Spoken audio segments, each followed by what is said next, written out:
Questions without notice. The Leader of the Opposition. Thank you. My question is to the Prime Minister. The Australian Bureau of Statistics confirms that company profits have increased by 5.8% over the year, nearly 3 times as much as wages growth of 2.1%. So why does this Prime Minister support arbitrarily cutting the penalty rates of working Australians this Sunday while he's giving an $80 billion handout to big business? Or is this just another case of the Prime Minister telling nearly 700,000 hard-working Australians who are again having their penalty rates arbitrarily cut to just get a better job? The Prime Minister has the call.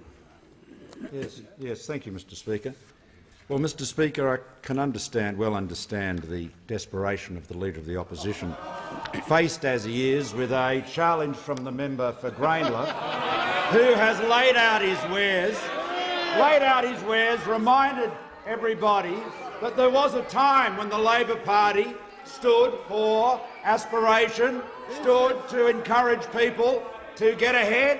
It was a party which talked about opportunity, and the member for Grayndler was out there with the most pre-brief political speech any of us can remember. You couldn't move in the press gallery, Mr. Speaker. There were so many people working for the member for Grayndler, pushing through the crowds to get copies of that speech out there. And you know what, Mr. Speaker? It's a speech that would have been completely unremarkable in normal times because it talked about great Labor leaders. It even talked about a great Liberal leader, John Carrick. It talked about the importance of hard work. It decried class war and the politics of envy. And who was it aimed at? The Leader of the Opposition. That's what it was all about. And so now, having been chastised by his rival, the member for Grayndler, what does he do? He goes even further to the left with one personal attack after another. Well, he talks about penalty rates. He talks about penalty rates. Let's talk about clean events. Hey, what about that? They had a penalty rate of $50 an hour under the award. They did, $50 an hour. Well, the Leader of the Opposition, that champion of the poor and oppressed, now that battling advocate for the workers, he traded it down to $18 an hour. $18 an hour. Well, you know what? My old friend Neville Wran used to say anyone can go to jail if they get the right lawyer, but I'd say this, anyone can get their penalty rates halved if they have the Leader of the Opposition representing them. The member for Robertson. Thank you, Mr. Speaker. My question is to the Prime Minister. Will the Prime Minister outline to the House why it is important to encourage employment through lower taxes and not attack those in the economy who create jobs?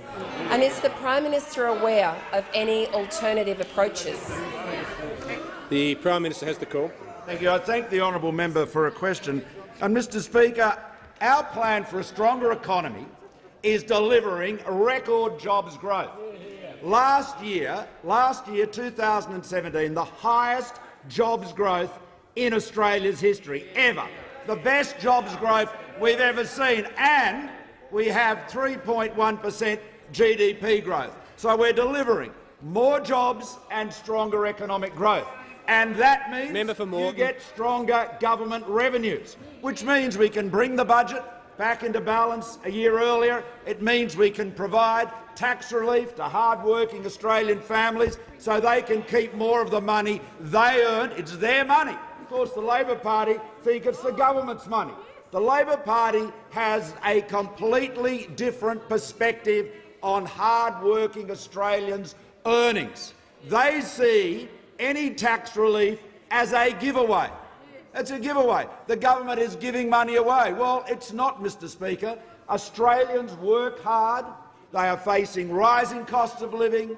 They want to get ahead, and they want to be able to keep more of the money they earn. And thanks to the stronger economy, to the stronger jobs growth, to the keen economic management of the government that is ensuring the government funds all of those essential services we need, all of them with increasing amounts every year, and at the same time lives within its means, we are able to provide vital tax relief to hard-working Australian families, supporting enterprise, encouraging aspiration, encouraging Australians to get ahead, ensuring that not only do middle-income families have more money in their pocket from their money, they're keeping more of the money they've earned next year, but through the whole reform plan, we get to a point where we have 94% of Australians paying no more than 32.5 cents in every extra dollar they earn. This is a massive reform.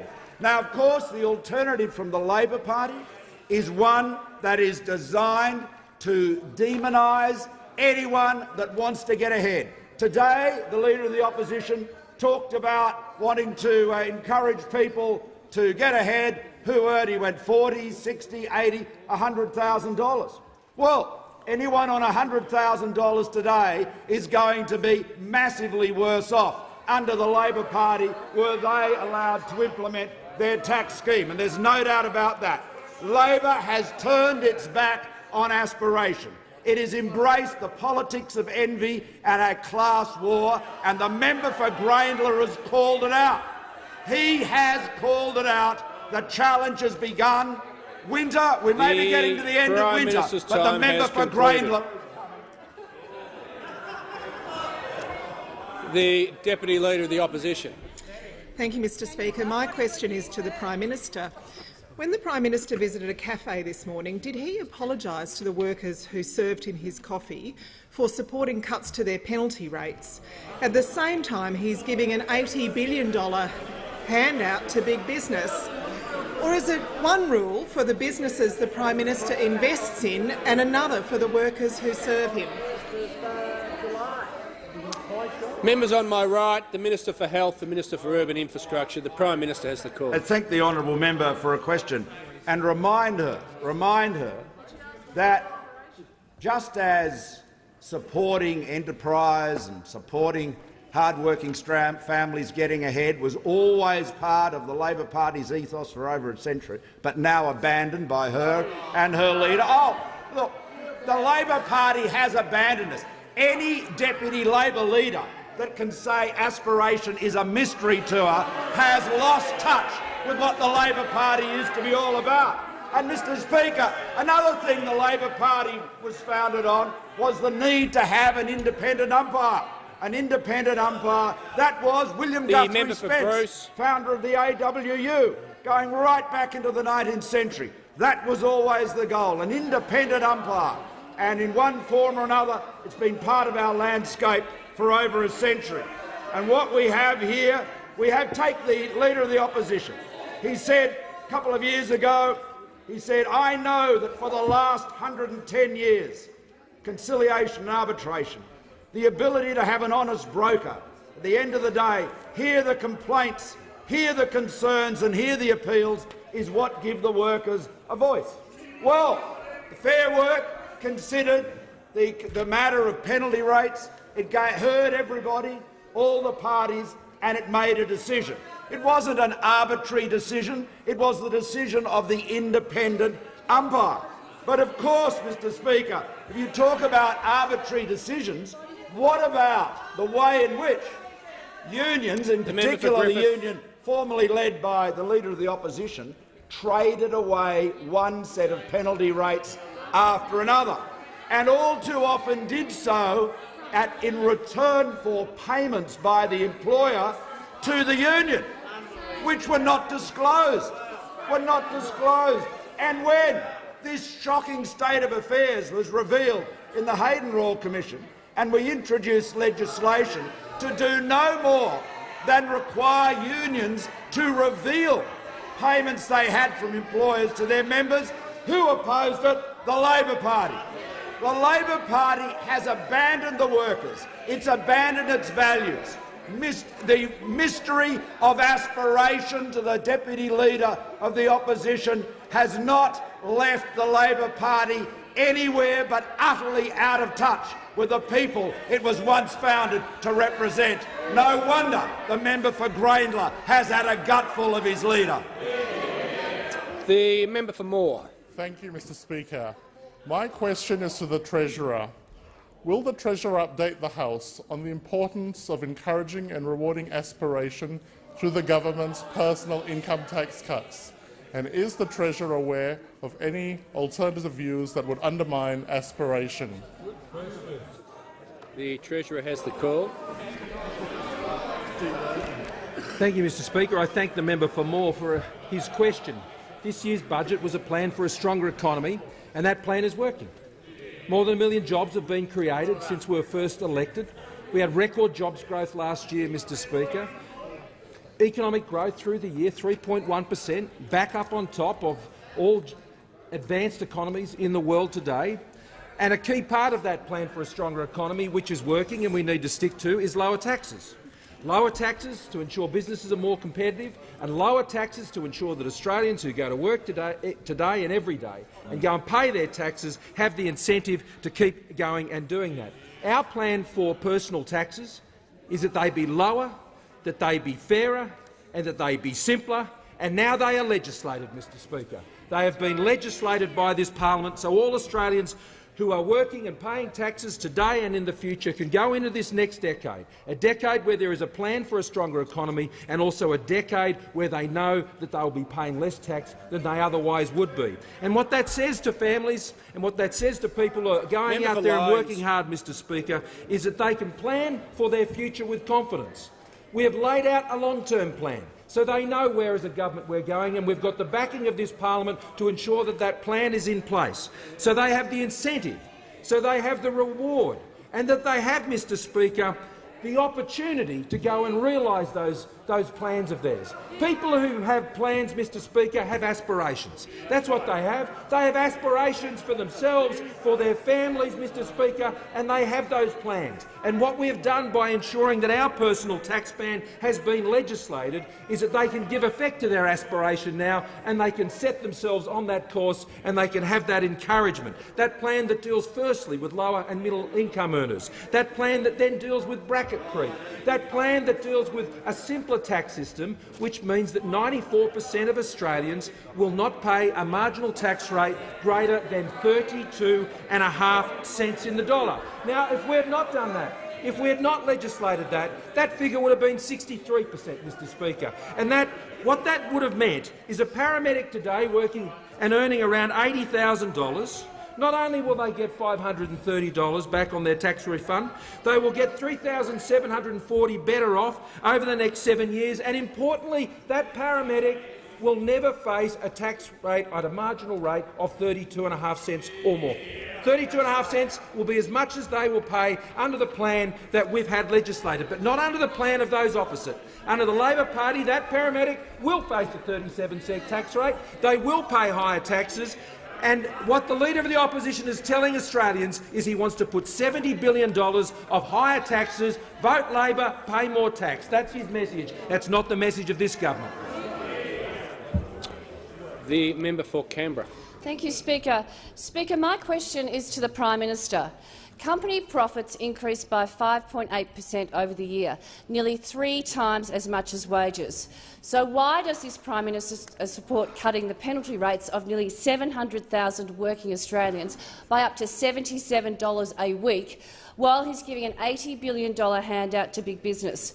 Or is the Prime Minister telling hard-working Australians, including those who made his coffee this morning, to just get a better job too? The Prime Minister has the call. Well, I thank you, Mr Speaker. Mr Speaker, the honourable member overlooks the fact that the champion in trading away penalty rates is none other than her leader.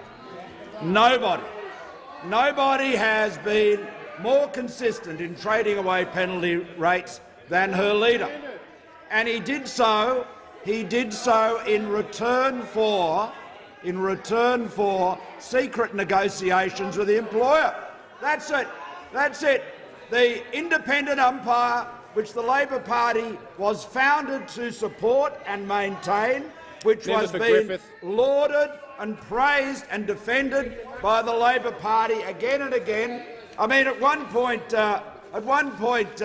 the Leader of the Opposition in the last election said that he was going to throw himself bodily, he was going to do everything he could to stop the government abolishing the Fair Work, the independent umpire.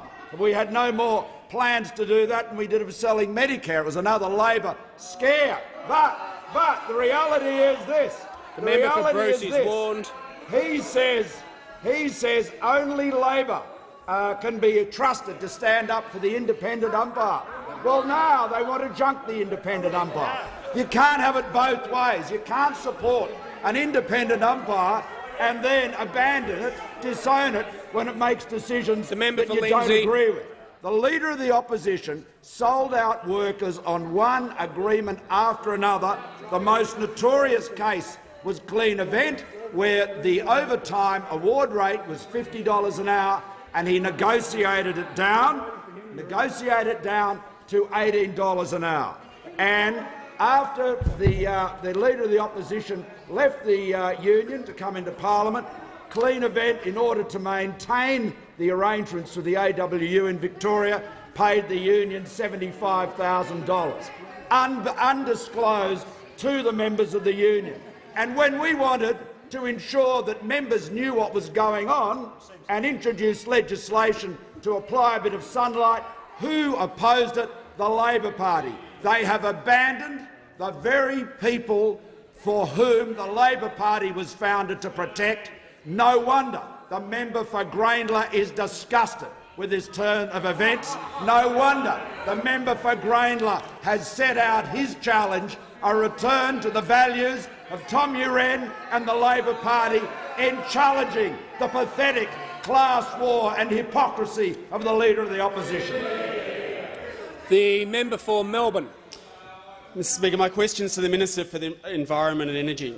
Huge advances in renewable energy and storage technology mean that the electricity sector can more easily cut its pollution than agriculture or transport can. Yet, despite demanding that states and territories compromise and agree to your national energy guarantee, you yourself have refused to compromise on the paltry emissions reductions target set for electricity. In fact, you even want to lock it in and tie the hands of future governments for 10 years. Given your refusal to negotiate in good faith on the pollution target for electricity, and to thus make other sectors do the heavy lifting, can you now tell the House what are the government's emissions reduction targets now for agriculture and transport? The Minister for the Environment and Energy. Well, Mr Speaker, we won't take a lecture from the Greens who call Senator Jim Molan a war criminal, Mr Speaker. We won't take a lecture from the Greens who are celebrating when people's houses are burnt down and blaming it on climate change, Mr Speaker. Now, the reality is that emissions on a per capita and GDP basis are now their lowest in 28 years, Mr Speaker. That's the record of the Turnbull government, and we've done it without a carbon tax. We've done it without a citizens' assembly. We've done it without a cash for clunkers, Mr Speaker. We have delivered lower emissions in electricity and in other areas, Mr Speaker. Now, when it comes to renewables, we have seen a record investment in renewables under the Turnbull government. Australia is now the third most attractive destination in the world on a per capita basis for investment in renewables, and the seventh most attractive destination overall in the world, Mr Speaker. At the same time, we will not compromise the affordability and the reliability of our power system. The Greens and the Labor Party want to shut down our coal-fired power stations across the country and sell out the blue-collar workers in the member for Hunter's electorate. He wants to sell out the workers across his electorate. In the member for Shortland, he wants to sell out the member for Melbourne on a point of order. The question was about targets for agriculture and transport, and the minister could address those. Member for Melbourne will resume his seat. The minister will just wait. I'm going to rule on the point of order, if that's okay with him. I'm going to make 2 points to the member for Melbourne. Member for Mallee and others will cease interjecting. Certainly the last part of the member for Melbourne's question was about those two specific policy areas of agriculture and transport. The problem for the chair, of course, is the preambles to questions that ministers are entitled to address, and in the case of independence questions, they tend to be longer, given the longer time limit they have for their questions of 45 seconds. That's beyond my control. I've made that point on numerous occasions. But I do say to the Minister for Energy and Environment, none of the preamble or the specific questions from the member for Melbourne, I was about to intervene, relate to the opposition. So he needs to confine himself to the question. Speaker, in relation to the land sector, the Emissions Reduction Fund has reduced emissions and contracted for emissions for 190 million tonnes, Mr Speaker, at an average cost of around $13 a tonne. A very effective pressure, a very effective policy, Mr Speaker. And when it comes to the transport sector, we've invested through the Clean Energy Finance Corporation in electric vehicles and the rollout of emissions there. But, Mr Speaker, when it comes at the end of the day to reducing emissions, we will also ensure the affordability and the stability of our energy system. We've committed to 26 to 28%, and just as we overachieving on our 2020 target, we'll meet our 2030 target too. The member for Petrie. Yeah, thanks, Mr Speaker. My question's to the Deputy Prime Minister and Minister for Infrastructure and Transport. Will the Deputy Prime Minister please update the House on how the government is backing hard-working families, small and family businesses, through infrastructure investment, including in my electorate of Petrie?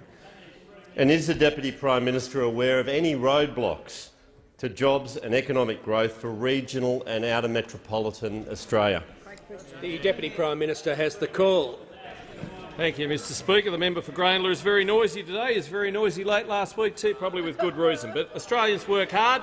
There he goes again. Australians work hard and the Liberals and Nationals back them.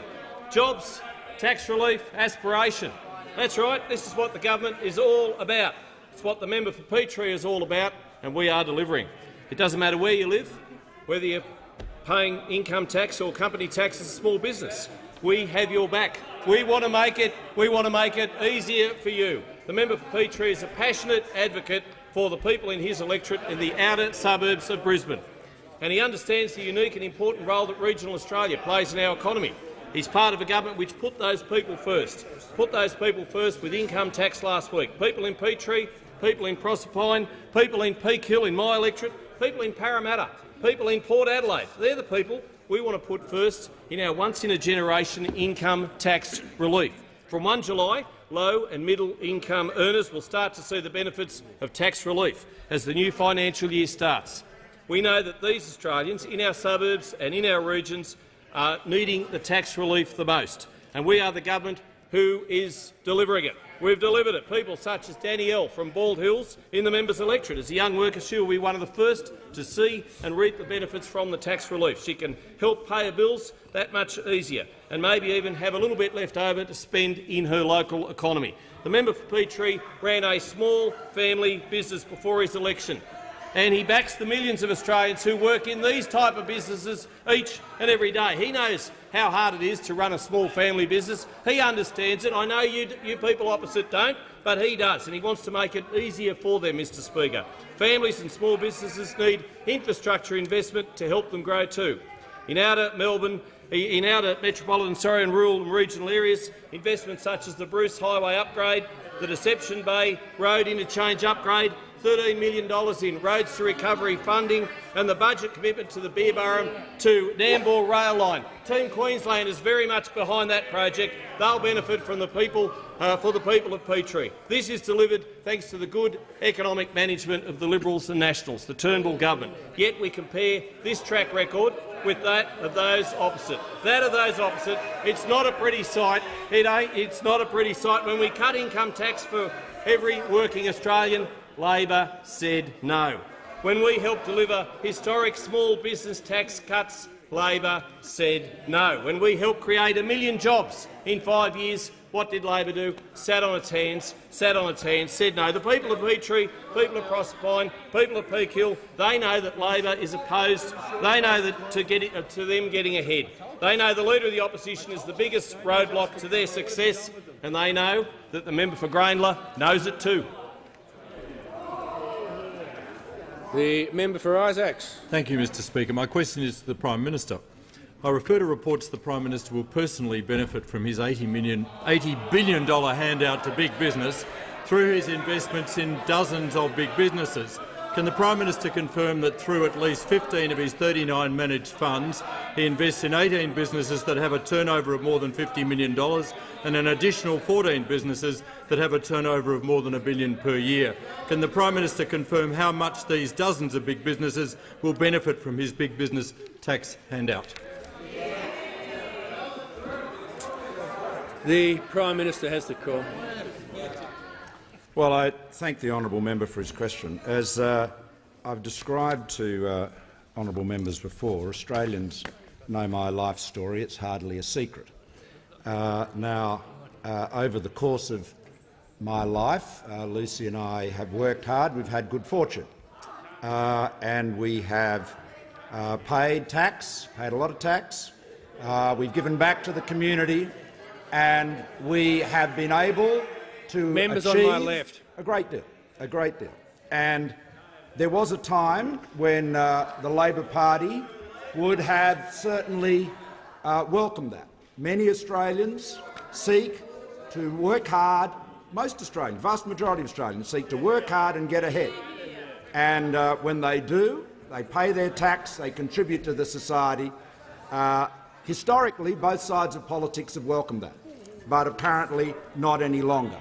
Now, the honourable members asked about my investments, which are set out in the members' interests disclosure. As honourable members would be aware, and I've explained why I've done this in the past, the funds are managed by an external financial advisor. The liquid investments in securities are overwhelmingly held in managed funds, and they are almost entirely offshore managed funds. The reason for that is so as to avoid conflicts of interest in Australian shareholders. So that is the situation. If the honourable members opposite want to start a politics of envy campaign about it, I don't think they'll be telling people anything they don't know. But I would just remind honourable members opposite that virtually every member of this House who has interests in Australian superannuation funds, and I particularly note Australian Super being one that is very well supported or patronised by members opposite, has investments in all of the big multinationals, all of the big companies and banks and so forth. So the idea that the honourable member wants to create, that somehow or other my wife and I are in a special, unique position in terms of our shareholdings, is absolutely wrong. Now, but by all means, the honourable members opposite should go ahead with it if they wish, but I have to say that the politics of envy is one that has failed in the past.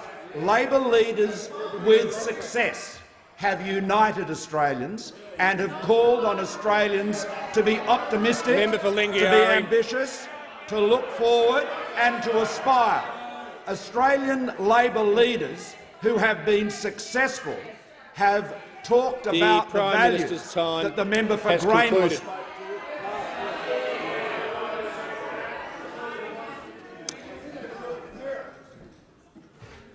The member for Corangamite. Thank you very much, Mr Speaker. My question is to the Minister for Revenue and Financial Services. Will the minister update the House on why it is important to have tax policies that reward hard work? Is the minister aware of any threats to the hip pockets of working Australians? The Minister for Revenue and Financial Services. I thank the member for Corangamite for her question. She, like those on this side of the chamber, understands that Australians work hard for their money and they should keep as much of that hard-earned income as possible. They understand on this side of the chamber, as we do as a government, that it is not the government's money, it is the individual's money. And that is why I'm happy to note here in this chamber the government's historical personal income tax plan that allows individuals to keep more of their hard-earned income that they work for, whilst also guaranteeing the essential services that Australians rely on. Because, of course, our plan delivers lower, simpler and fairer taxes for all Australians, principles that we on this side agree with, and the contrast with those opposite could not be clearer. They are for higher, bigger and more taxes. That is something that unites every single one of them. Perhaps with the exception of one. Maybe I am being a little unkind in tarring all of those opposite with the same brush. Maybe there is one amongst them who dares to speak out and dares to be different. And I just want to highlight the member for Grayndler. Of course, the member for Grayndler, he is so aspirational. He last Friday broke ranks with those opposite and said that Labor should celebrate the importance of individual enterprise and the efforts and the importance of the business community. Now, I kept reading through his speech, and I'm a little sad to say that there wasn't terribly much more that I could agree with, because, of course, he talked about the fact that the Labor Party is not a single-issue party. But, of course, the Labor Party is a single-issue party. It is the party of higher taxes. This is, in fact, something that motivates them. This is something that they truly believe in. And let's consider the evidence. Labor will raise taxes for small business and family enterprise. They are going to raise those taxes. For those people who want to earn or who aspire to earn more than $90,000, they will pay higher taxes under the Labor Party. They will increase taxes for those people who have got superannuation accounts and investments. And if you happen to survive the tax tsunami that those opposite would like to wreak upon the Australian people, when you retire, they will come after you as well, and they will deny you your tax refunds. It all adds up to more than $200 billion worth of new or increased taxes. They are going to hit Australians, young or old, because they believe in higher taxes. The government knows that the income earned by those Australians who work hard for their income deserve to keep as much of it as possible. Those opposite would deny it to. The minister's time has concluded. The member for Chifley.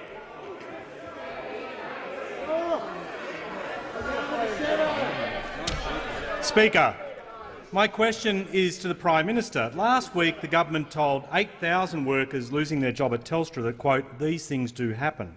But this week the Prime Minister is doing everything he can to give big business, including Telstra and the banks, an $80 billion tax handout. A week after they sacked 8,000 workers and in the middle of the Banking Royal Commission, why is the Prime Minister rewarding Telstra and the big banks and punishing workers? Members on my right, the member for Mackellar. The member for Mackellar, cease interjecting. The Prime Minister has the call. Thank you, Mr. Speaker. Cutting the company income tax rate increases domestic productivity and domestic investment. More capital means higher productivity and economic growth and leads to more jobs and higher wages. Member for Maribyrnong, Tuesday, 23rd of August 2011. As Australia is buffeted by economic events overseas, we understand that lowering corporate tax assists the creation of jobs. What can be more important in this country than the creation of jobs? Member for Maribyrnong, Wednesday, 14th of March 2012. We recognise that in a world of mobile capital, if we have higher company tax rates, our companies will not get the investment they need to grow employment and boost wages. Now warned. The member for Fenner, 23rd of October 2011.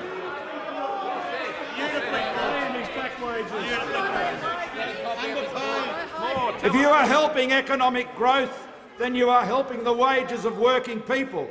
Good for businesses, good for growth, good for jobs and good for wages. That's what a cut in company tax is. Julia Gillard, 15th of March 2012.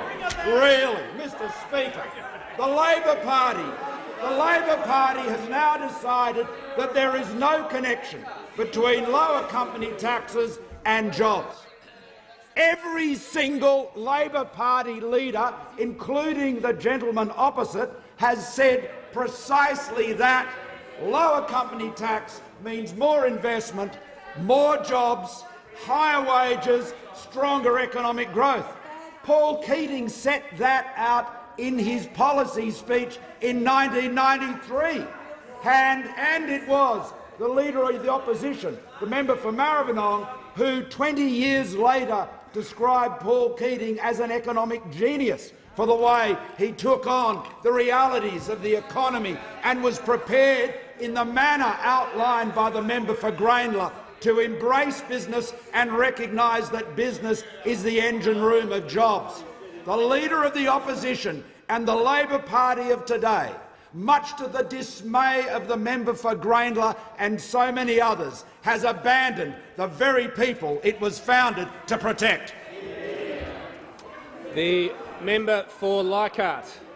Thank you very much indeed, Mr Speaker. My question is to the Minister for Defence Industry. Will the minister outline to the House how government is working with industry to support job creation and investment in the defence industry, and what are the alternatives to supporting jobs and growth in this way? The Minister for Defence Industry. Thank you, Mr Speaker, and I thank the member for Leichhardt for his question.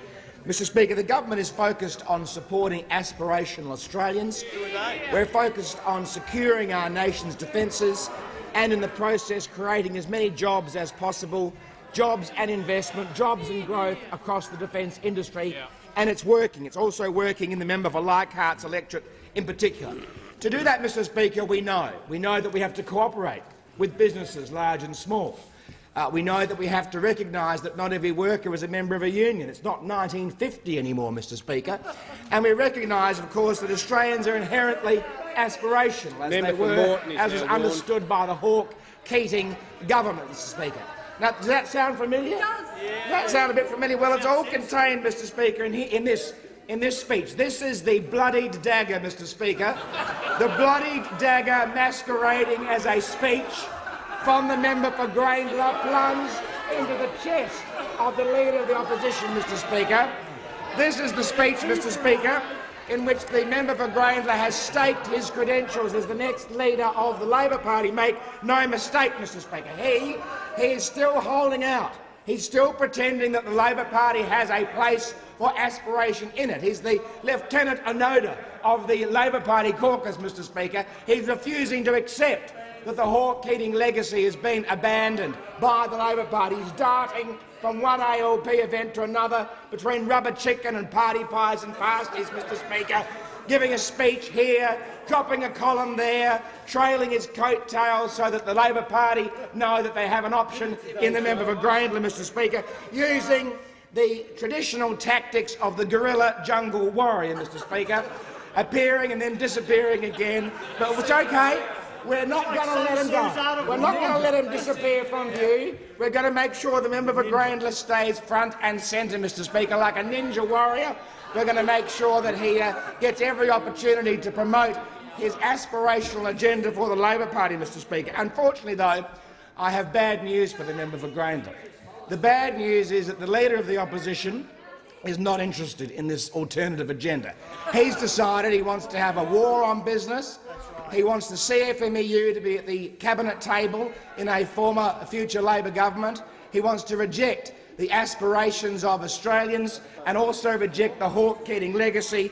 He scoffs at aspiration, Mr Speaker. So I think it's going to be a long, cold winter for the member for Grayndler, and I table this speech, this bloody dagger masquerading as an address to the Gough Whitlam oration, Mr Speaker.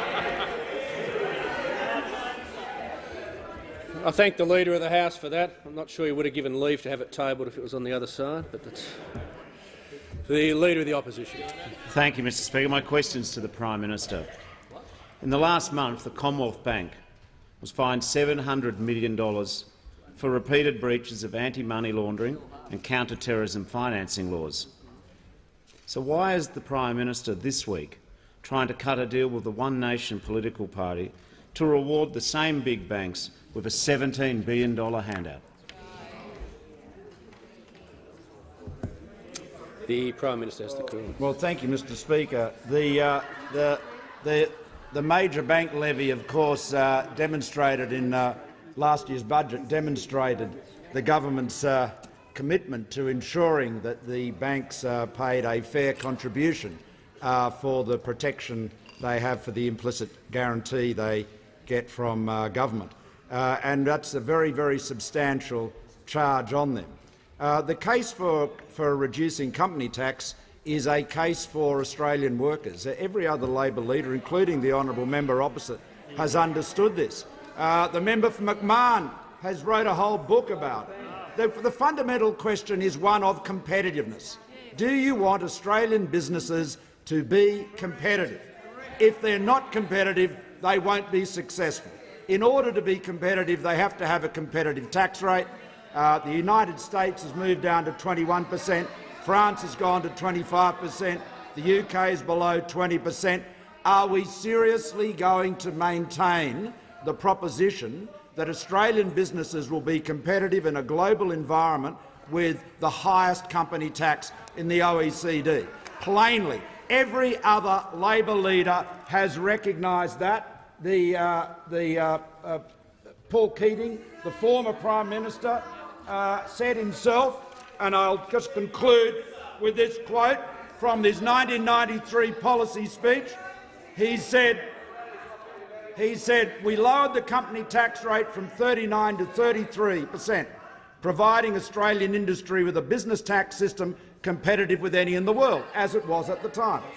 He went on to say, "This is where the energy will come from, and we'll do everything we can to stimulate it and, where necessary, provide strategic support." Well, that was the Labor Party of Paul Keating and Bob Hawke.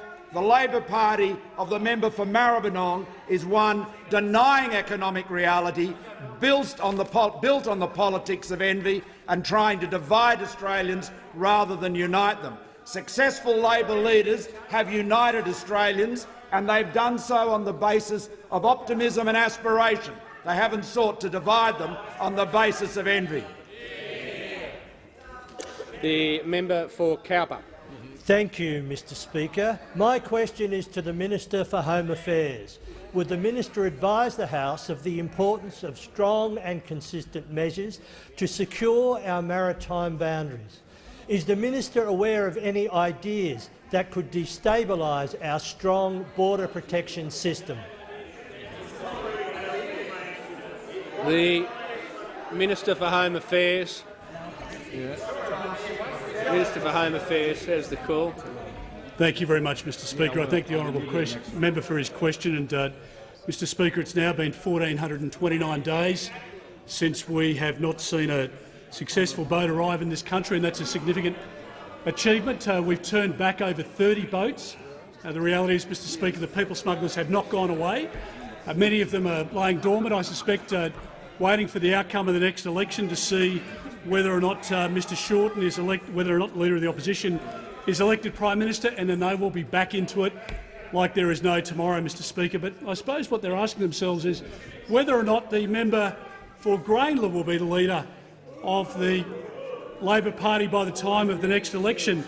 And, you know, this gratuitous advice being offered in relation to border protection policy and other matters at the moment by the member for Grainler to the member for Maribyrnong, I think I've seen this movie before, Mr Speaker. I seem to recall Mr Rudd as Leader of the Opposition and Leader in government putting forward a policy which ended up seeing tens of thousands of people arriving.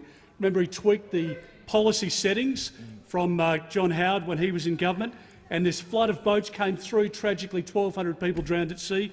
And you remember that Julia Gillard came in, riding in on the white horse, saying, "My way is better. I have an alternative plan. I'll put in place a policy which the Labor Party will be able to put its stock behind," Mr Speaker. The problem is that for the member for Grainler, he is even softer on border protection than even this Leader of the Opposition. He would be, hard to believe, but he would be a bigger disaster than even Julia Gillard, Kevin Rudd, and the Leader of the Opposition chimes in that that's the kindest thing I've ever said about him. Well, it won't be the last if the member for Grainler keeps up, Mr Speaker. All I can say, Mr Speaker, is that Graham Richardson had a lot to say about both Julia Gillard and Kevin Rudd, and I noticed he's back in the press again today. I can quote from his article in The Australian, where he says, in part, with Elbow, what you see is what you get. Now, to decode that, that means what you see with the Leader of the Opposition is not actually what you get. Mr Richardson went on to say about Elbow, he's not devious and his word is his bond. Now, could that be a coded message about this Leader of the Opposition? I think it is, Mr Speaker. All I can say is we've all sat through the Rudd-Gillard-Rudd years, and watching it from this side, it's all about to be replayed, Mr Speaker. It's game on again within Labor. The tragedy is that under either this leader or the prospective leader, the boats will restart again. The minister's time has concluded. The member for Kingston. Thank you, Speaker. My question is to the Prime Minister. The government's unfair childcare changes start on Monday.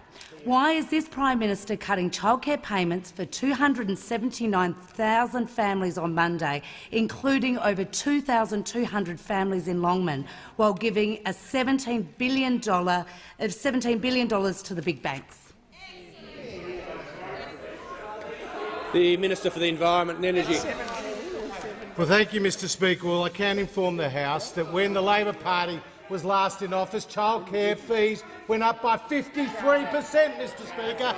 53%. The member for Kingston. And we all remember those 260 childcare. The member for Kingston is warned. How many did they deliver, Mr Speaker? Just 38. Mr Speaker, the double drop-off. And what about compliance checks? They also went down significantly when Labor was last in office. Now, the Turnbull government's childcare reforms will see nearly 1 million families better off, Mr Speaker. 1 million families better off. And those opposite have tried to obstruct it all along, Mr Speaker, even though in the member for Maribyrnong's electorate 4,800 families will be better off, Mr Speaker. And what about in the member for Kingston's electorate? Over 6,000 families will be better off, Mr Speaker.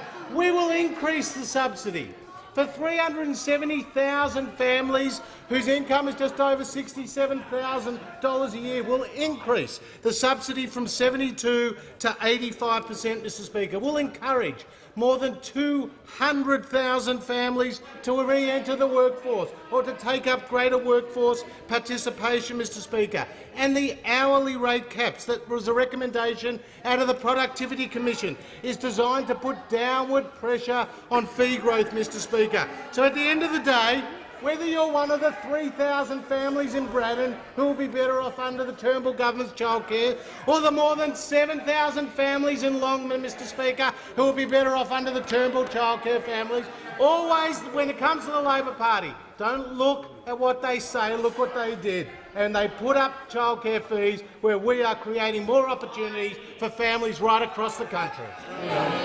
The member for Flynn. Thank you, Mr Speaker. My question is to the Minister of Environment and Energy. Will the Minister update the House on how the government's strong economic management ensures an affordable and reliable energy system that benefits families, workers and small business? Is the Minister aware of any different concepts? The Minister for the Environment and Energy. Thank you, Mr Speaker, and I thank the member for Flynn for his question. And he knows that the Turnbull government is focused on delivering lower taxes and lower energy prices, more jobs and more growth and investment, Mr Speaker. And this is good news for the workers at the Boyne aluminium smelter. Good news for the workers at the power stations, the Callide Power Station, the Gladstone Power Station, the Stanwell Power Station across his electorate, the boiler makers, the fitters and turners, the mechanics, the engineers, the forklift drivers, the truck drivers, Mr Speaker, all of whom will benefit from the Turnbull government's economic plan. So you're a fitter and turner in the electorate of Flynn. You're earning $68,000 a year. Under the Turnbull government's tax plan, you will now have an additional $530 a year in your pocket, Mr Speaker. Over 7 years, that's more than $3,700. If you're in the electorate in Flynn and you're a workshop manager on an income of $88,000 a year, Mr Speaker, you will be better off by $570 a year, and over 7 years, more than $4,000 a year better off. And not to mention the energy reforms that the Turnbull government is committed to, which is helping to deliver a drop of nearly 30% in the wholesale prices, Mr Speaker, and with the ACCC reporting that gas contracts have come down by up to 50%. And retail users, households, businesses, small businesses across the electorates in Queensland, New South Wales and South Australia will from July 1 start to see their prices fall.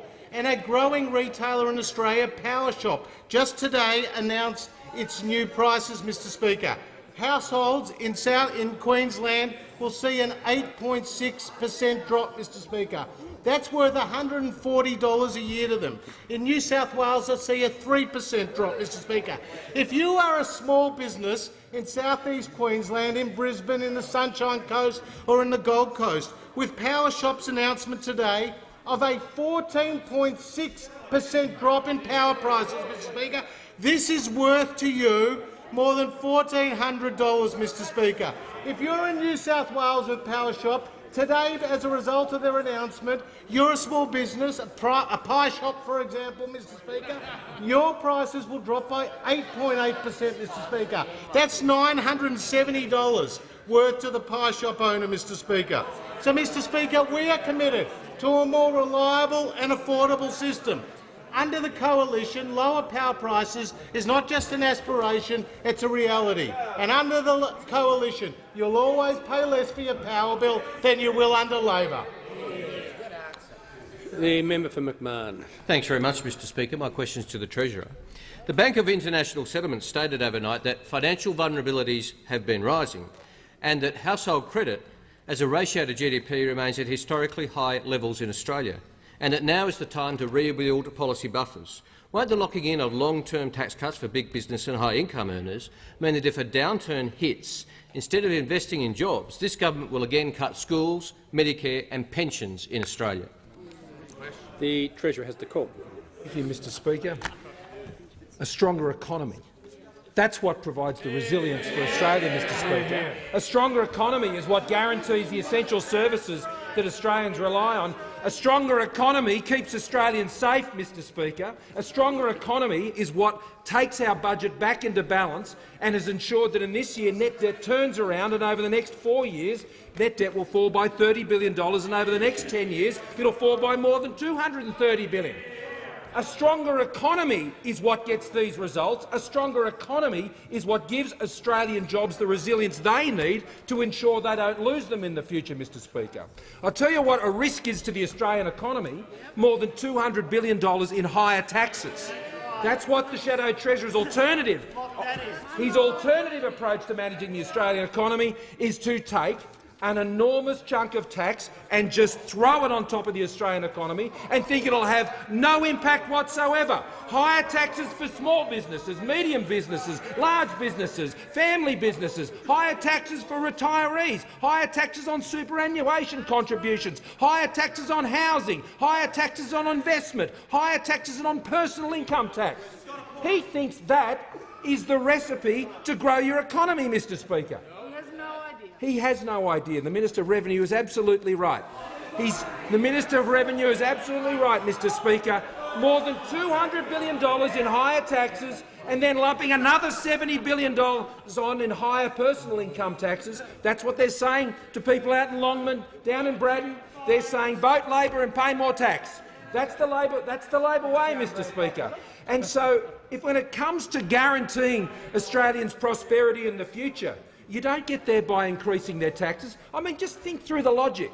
The Labor Party think that a business, large and small, are going to be more likely to invest if they pay the government more in higher taxes. I mean, just think about that for a second.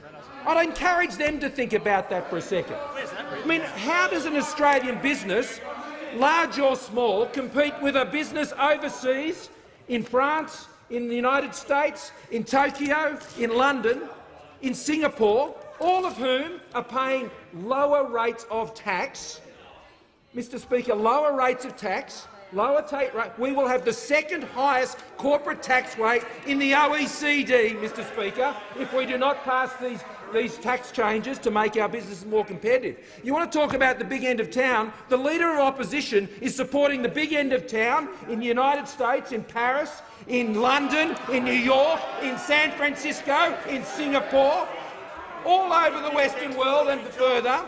He is protecting jobs in all of those countries, and he's acting against the interests of jobs in this country, Mr Speaker. The Treasurer's time has concluded. The member for Bonner. Thank you, Mr Speaker. My question is to the Minister for Health. Will the minister update the House on how a stronger economy enables the government to provide record funding support for health services in South East Queensland?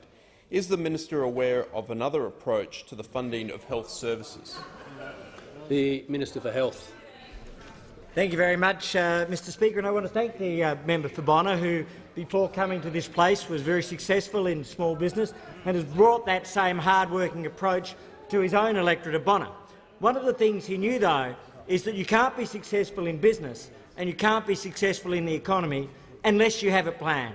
And that's why the plan that the Prime Minister and the Treasurer and others have built has helped deliver 1 million jobs. And those 1 million jobs have helped deliver a budget position which allows us to guarantee essential services such as record funding for Medicare with an extra $4.8 billion, record funding for hospital with an extra $30 billion over the new long-term hospital agreement, including over an extra $7 billion in Queensland, record funding for mental health and for the PBS.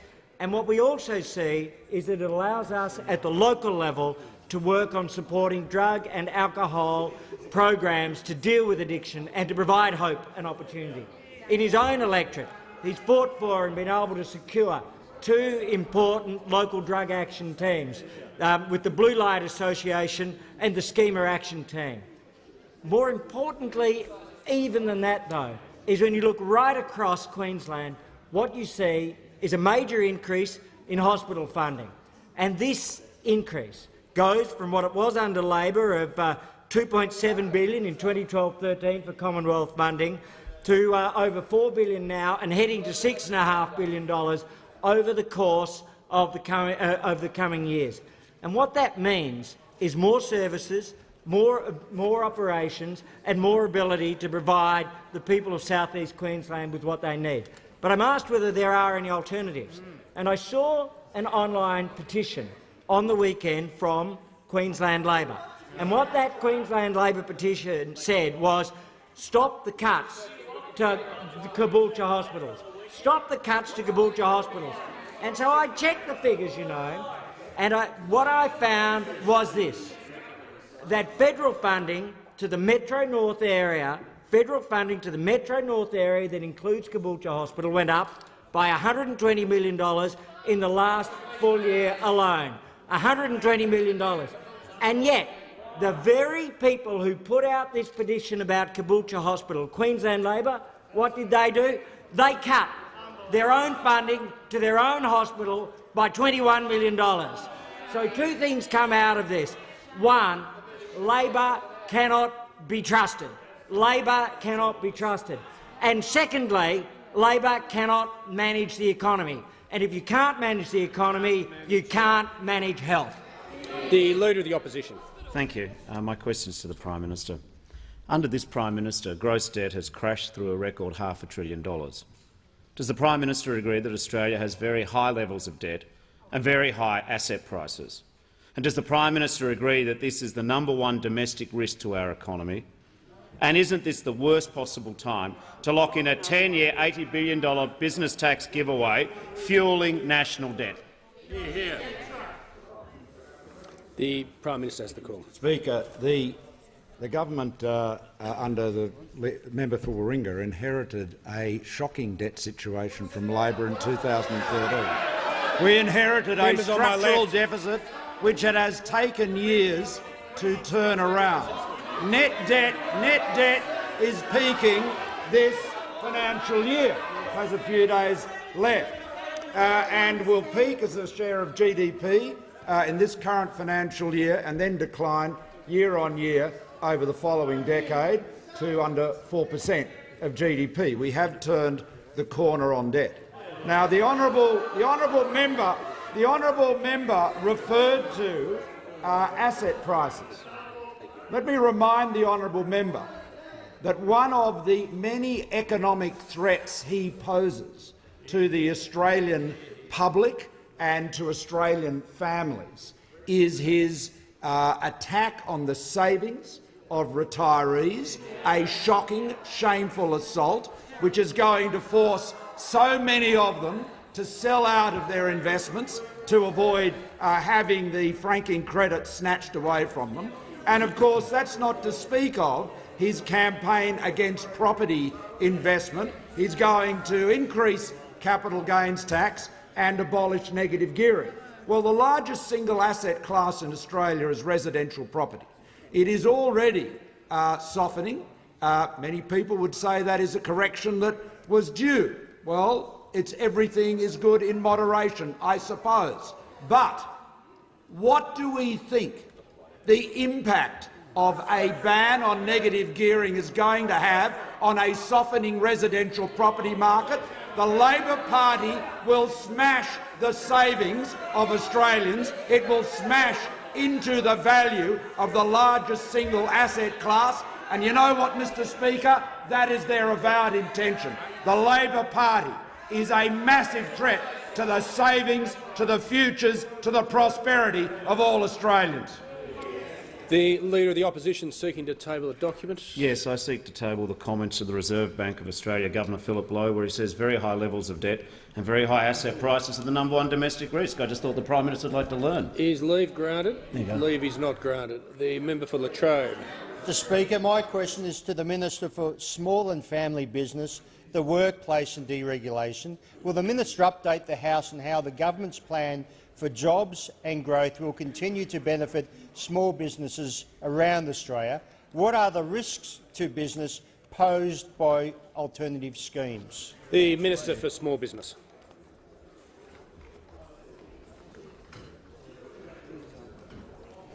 Thank you to Mr Speaker. I thank the member for Latrobe for his passion for small and family businesses in his electorate. And I note in the Treasurer today and the Prime Minister, we revert to headline numbers a lot, but the mechanics sitting behind, so the 1 million jobs, 400,000 in the last 12 months, 80% of those full-time, GDP growth at 3.1%, best business confidence conditions since the GFC. That comes about at the end of the plan that the Treasurer and the Prime Minister and the Minister for Finance have been implementing over the past 4.5 years. And what sits behind it? At a microeconomic level, a net increase in the number of small and family businesses opening, Mr Speaker, amounting to 158,000 in the last 4.5 years. In the member for Latrobe's state home state of Victoria, 52,060 small and family businesses have opened, a net increase of that in the past 4.5 years.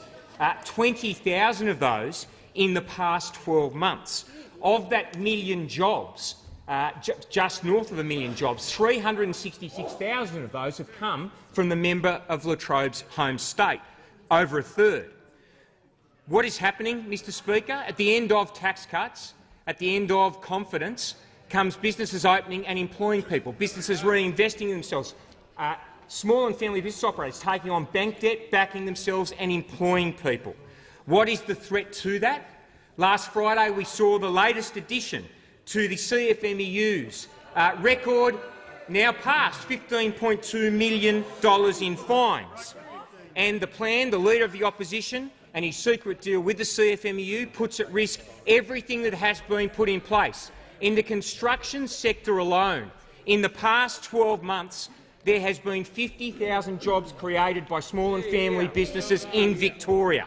Yet what does the Leader of the Opposition do as payment to his union mates, beholden to their support for his leadership as well as their financial support for his election campaigns? He wants to take the ABCC, the COP, off the beat, the Building and Construction Commission. As Stephen McBurney, the Commissioner, said to the Federal Court in the latest case announced on Friday, the unlawful conduct directly threatened the livelihoods of the contractors and their workers. This is what you see. This is what you will see more of. It is endorsed and by the Leader of the Opposition. He is beholden to them. We must make sure, Mr Speaker, for the sake of the member of Latrobe and small and family businesses in his seat, let alone Victoria and Australia more broadly, that the sensible economic plan of the Turnbull Coalition government is continued to be delivered upon. Otherwise, jobs, workers' jobs, we put at risk. The Prime Minister. Thank you, Mr Speaker. I ask that further questions be placed on the notice paper.